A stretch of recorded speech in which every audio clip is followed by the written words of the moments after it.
حضرت دانیال علیہ السلام کا واقعہ۔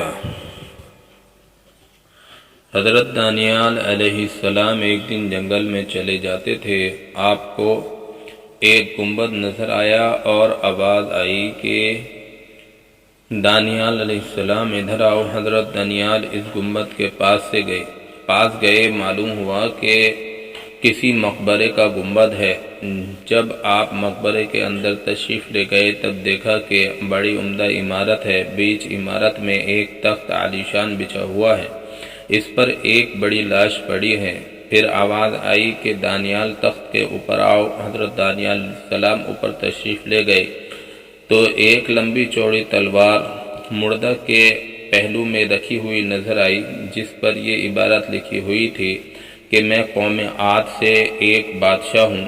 خدا نے 1300 برس کی عمر مجھے عطا فرمائی، 12,000 میں نے شادیاں کیں، 8,000 بیٹے ہوئے، بے تعداد خزانے مجھے عطا کیے گئے۔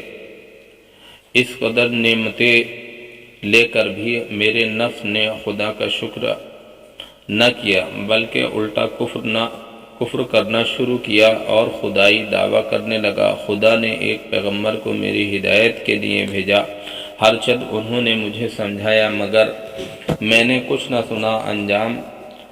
انجام کار وہ پیغمبر مجھے بد دعا دے کر چلے گئے۔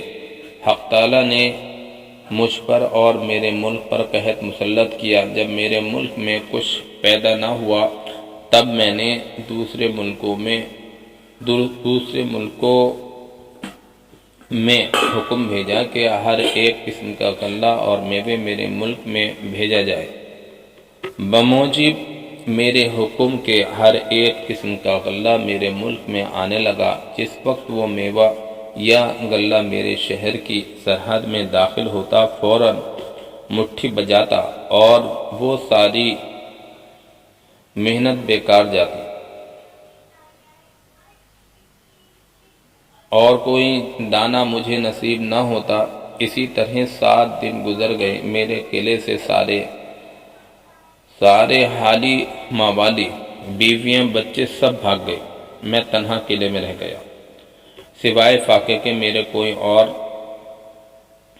غذا نہ تھی۔ ایک دن میں نہایت مجبور ہو کر فاقے کی تکلیف میں قلعے کے دروازے پر آیا۔ وہاں مجھے ایک شخص نظر آیا جس کے ہاتھ میں کچھ غلہ کے دانے تھے جن کو وہ کھاتا چلا جاتا تھا۔ میں نے اس جانے والے سے کہا کہ ایک بڑا برتن بھرا ہوا موتیوں کا مجھ سے لے لے اور یہ دانے اناج کے مجھے دے دے، مگر اس نے نہ سنا اور جلدی سے ان دانوں کو کھا کر میرے سامنے سے چلا گیا۔ انجام یہ ہوا کہ اس فاقے کی تکلیف سے میں مر گیا۔ یہ میری سرگزشت ہے۔ جو شخص میرا حال سنے وہ کبھی دنیا کے قریب میں نہ آئے۔ میرے بھائیوں اور بزرگوں اور دوستوں، غور کی جگہ ہے کہ 1300 سال کی عمر، 1300 سال کی بادشاہت، 12,000 بیویاں، 8,000 بیٹے، بے شمار خزانے، کچھ بھی کام نہ آئے۔ پھر اب کوئی دوسرا شخص کیا حقیقت رکھتا ہے جو دنیا میں دل لگا کر بیٹھے اور موت سے غافل رہے۔ لوگوں، دنیا کے دھوکے میں آ کر خدا کی یاد سے غافل نہ ہونا۔